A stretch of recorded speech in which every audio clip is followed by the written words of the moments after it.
காதோடுதான் நான் பேசுவேன்.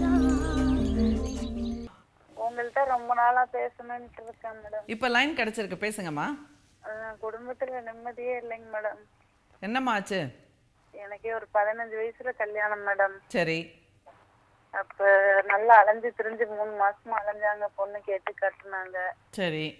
எங்க சித்திய பொண்ணு பார்க்க வந்துட்டு என்னைய கட்டிக்கிட்டாங்க. சித்தியை பார்க்க வந்துட்டு உங்களை கத்திக்கிட்டாங்களா? ஆமாங்க மேடம். உங்களுக்கு உங்க சித்திக்கு எவ்வளவு வயசு வித்தியாசம்? வயசு இருக்கும், 2 பேருக்கு 12 வயசு வித்தியாசம் இருக்குங்க மேடம். அதெல்லாம் சரியா போயிடுச்சு கல்யாணம் ஆனவுடனே. இல்ல, இப்போ உங்க வீட்டுக்காருக்கு உங்களுக்கு எவ்வளவு வித்தியாசம் வயசு? அதான் 12 வயசு 11 வயசு வருங்க மேடம். ஆஹா. உங்க அம்மாக்கு உங்களுக்கு எவ்வளவு வயசு வித்தியாசம்? அப்போ அவ்வளவுதான் வரும் மேடம், 12 13 வயசு. உங்க அம்மாக்கும் உங்களுக்குமே 12 வயசு தான் வித்தியாசமா? ஆமாங்க மேடம், 13 வயசுன்னு சொன்னாங்க. உங்க அம்மாக்கு நீங்க 13 வயசுல பிறந்துட்டீங்களா? ஆமாங்க, அப்படித்தான். சரி. உங்களுக்கு எத்தனை பிரிஞ்சுட்டாங்க. சரி, உங்களுக்கு எத்தனை வயசு இருக்கும்போது திருமணம் ஆச்சுமா? எனக்கு 14ங்க மேடம், 9th தான் படிச்சேன். சரி. எத்தனை வயசுல குழந்தை பிறந்துச்சு? நல்லா நிச்சயிக்கப்பட்டு பெரியவங்களா பார்த்து முடிச்சு வச்சதுதான் மேடம். இன்னும் வரதட்சணை சண்டையே தீர மாட்டேங்குது. இப்ப எத்தனை வருஷம் ஆச்சு திருமணம் ஆகி? 25ஆம் வருஷம் ஆச்சுங்க மேடம். 25 வருஷம். ஸோ அப்போனா இப்போ உங்க வயசு வந்து 39 வயசு. 40 வயசு ஆச்சு. 40 வயசு. அதான் 80ல பிறந்திருக்கீங்க. 40க்குள்ள 400 வருஷத்துல பட்ட கஷ்டம் பூரா அனுபவிச்சிட்டேன் மேடம். உங்களுக்கு கூட பிறந்தவங்க எத்தனை பேரு? யாருமே இல்ல மேடம், ஒரே பொண்ணு. உங்க அப்பா என்ன வேலை செய்யறாரு? எங்க அப்பா மிலிட்டரியில இருந்தாரு. அவங்க அத்தை மகனை கட்டி அவங்க பிரிஞ்சுட்டாங்க நான் பிறந்தவனே. சரி. இன்னும் காடு கரை எல்லாம் ஒன்னாதான் இருக்கு. அவங்க எல்லாம் அப்படியே விலகிட்டாங்க, எந்த பிரச்சனையும் இல்லாம. சரி. இப்ப பையனுக்கு 24 முடிஞ்சு 25 வயசு ஆச்சு மேடம். அவனும் சொன்னபடியே கேட்காம என்னைய அடிக்கிறான் மேடம். தகாத வார்த்தை பேசுறான்.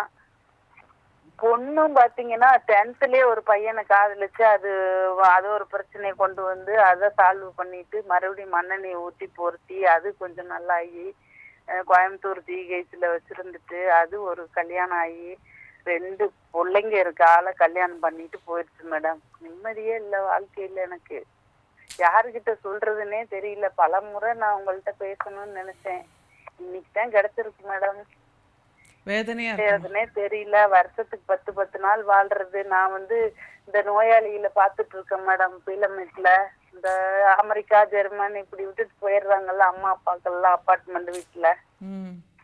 அதைய பாத்துட்டு அப்படியே இருக்கிறது. 2 மாசம் தங்கிடுறது. அங்கேயே பாத்துட்டு வந்து வாடகை கொடுக்கறது. இன்னும் ஒரு வீடா வாசலா எதுவுமே இல்லை மேடம். பிள்ளைகளும் சொன்னபடி கேட்கல, புருஷனும் சரியில்லை. நிம்மதியே இல்லை மேடம் வாழ்க்கையில. என்ன செய்யறதுன்னே தெரியல. நீங்க தான் அது ஒரு வழி சொல்லணும். சொல்லுங்க, என்ன வேணும்னு நினைக்கிறீங்க? என்ன முடிவு இருந்தா? இந்த மாதிரி உங்ககிட்ட ஒரு பொண்ணு வந்து அழுதுச்சுன்னா அந்த பொண்ணுக்கு என்ன முடிவு சொல்வீங்க நீங்க? ஒரு ஆறுதலாவது சொல்லுங்க மேடம். வேற என்ன கேட்க? இல்லை, அதான் கேட்குறேன். இப்போ உங்ககிட்ட யாராவது வந்து இந்த மாதிரி சொல்லி அழுகுறாங்கன்னு வச்சுக்கலாம், ஒரு முடிவு வேணும்னு சொல்லி, இது வந்து தாங்க முடியாமல் அளவுக்கு போய் டார்ச்சர் ஆயிருக்கு, எனக்கு என்ன முடிவு இருக்கும் அப்படின்னு சொல்லி உங்ககிட்ட யாராவது வந்து கேட்டாங்கன்னா நீங்கள் என்ன சொல்லுவீங்க மனதார? என்ன சொல்லுவீங்க சொல்லுங்க. நீங்க என்ன சொல்லுவீங்க? நீங்க முதல்ல சொல்லுங்க. என்ன மேடம் சொல்றது? நீங்க தான் இதுக்கு ஒரு முடிவு சொல்லுங்க. நான் முடிவு சொல்றது இருக்கட்டும்மா. இப்போ உங்ககிட்ட உங்களை மாதிரியே வாழ்ந்த ஒரு பொண்ணு வந்து இவ்வளோ தாளாத துயரத்துல வாழ்ந்திருக்கால, அந்த கதையெல்லாம் சொல்லி எனக்கு ஒரு தீர்வு வேணும், இதுக்கு என்னதான் முடிவு இருக்க முடியும் அப்படின்னு சொல்லி வந்து கேட்டா உங்களுக்கு என்ன தோணும் மனசுல? என்ன தோணும்? செத்துடலான்னு தான் தோணுது மேடம். அந்த பொண்ணு செத்துருன்னு சொல்வீங்களா? நீங்க உங்களை பத்தி நான் கேட்கல. நான் உங்களை பத்தி கேட்கலம்மா. உங்ககிட்ட ஒரு பொண்ணு வந்து உங்களை மாதிரி அழுதுச்சுன்னா அந்த பொண்ணுக்கு நீங்க சொல்லக்கூடிய தீர்வு என்னவாக இருக்கும் நான் உங்களை கேட்கிறேன். சும்மா சொல்லுங்க மனசுல என்ன. அது காலம் பாதி காலம் போயிருச்சு, அனுசரிச்சு எப்படியாவது வாழு அப்படின்னு தான் சொல்லுங்க. அதேதான் உங்களுக்கும், புரியுதா? அதேதான் உங்களுக்கும். என்னையவே சொல்ல சொல்லிட்டீங்களா? என்ன என் கஷ்டத்துக்கு பதில? ஆமா, அதுதான் அவங்க கஷ்டத்துக்கு அவங்க தான் பதில். இப்ப உங்களுக்கு தோணுச்சு பாத்தீங்களா, அதுதான் தெளிவான பதில். பாத்தீங்கன்னா நீங்க இப்ப சொன்னீங்க பாத்தீங்களா, அதுதான் தீர்வு. சிலதெல்லாம் பிரச்சனையே வாழ்க்கைன்ற போது அந்த பிரச்சனையை வாழ்ந்து முடிவது தான் வாழ்க்கை. ஓகே, பிரச்சனைன்னு ஒன்று இருந்தால் அதுக்கு தீர்வு கொடுக்கலாம். வாழ்க்கையே பிரச்சனைனா என்ன செய்ய முடியும்? வாழ்ந்தாச்சு, அவ்வளோதான். இப்போ 3/4 கடல் தாண்டியாச்சு. இனிமேல் திருப்பி 3/4 கடல் போக முடியாது. இன்னும் 1/4 கடல் முடிஞ்சுன்னா வாழ்க்கையே முடிஞ்சிடும், அவ்வளோதான். இனிமேல் நீங்கள் கொஞ்சம் உங்கள் ஹெல்த்தை பார்த்துட்டு உங்களுக்கு அமைதியாக எங்கேயாவது போய் யார் வீட்டோடையாவது இருக்க முடியும்னா அந்த எஸ்கேப் ஆக முடியும்னா எஸ்கேப் ஆகிடுங்க. அந்த ஊரை விட்டே எஸ்கேப் ஆகிடுங்க. எங்கள் 3 பேரும் எப்படியோ போயிட்டு போகிறாங்கன்னு மனசை திடம் பண்ணிவிட்டு போங்க. அவ்வளோதான், வேறு என்ன பண்ண முடியும்? நோ கான்டாக்டில் போகிறது தான் பெட்டர். சரியா? ஓகே, அவங்களோட கால் கட் ஆகிடுச்சு. ஸோ ரொம்ப வேதனையாக தான் இருக்குது. சில பேரோட வாழ்க்கை வந்து இப்படி துன்பமாகவே போயிடுறது. அதற்கு காரணம் வந்து என்னென்னா நம்ம தெளிவாக இல்லாமல் இருக்கிறது தான்.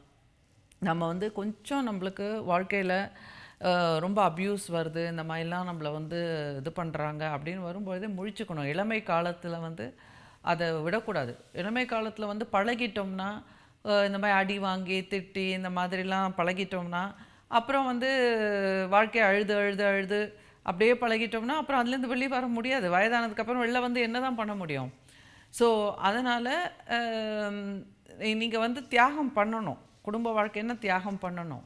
ஆனால் அந்த தியாகத்துக்கு மரியாதை இருக்கணும். அந்த தியாகத்துக்கு வந்து ஒரு நன்றி உணர்வு இருக்கணும். சமீபத்தில் நான் ஒரு போஸ்ட் பார்த்தேன், ரொம்ப அழகாக போட்டிருந்தார் ஒருத்தர். என்னுடைய மனைவி வந்து என்னோடய தேவைகளை வந்து நான் பேச நினைப்பதெல்லாம் நீ பேச வேண்டும்ன்ற மாதிரி அவங்க போஸ்ட் இருந்தது. அதை மாதிரி பண்ணும்போது அவர் இந்த பாராட்டுதல், அந்த நினைவு கூறுதல், அதை மாதிரி சில கணவன்மார்கள் இருக்கும் பொழுது அதற்காக தியாகம் பண்ணலாம். ஆனால் அந்த மாதிரிலாம் இல்லாமல் ரொம்ப சுயநலமாக தருதலைத்து இருக்கிறவங்களுக்கு தியாகம் பண்ணாதீங்க.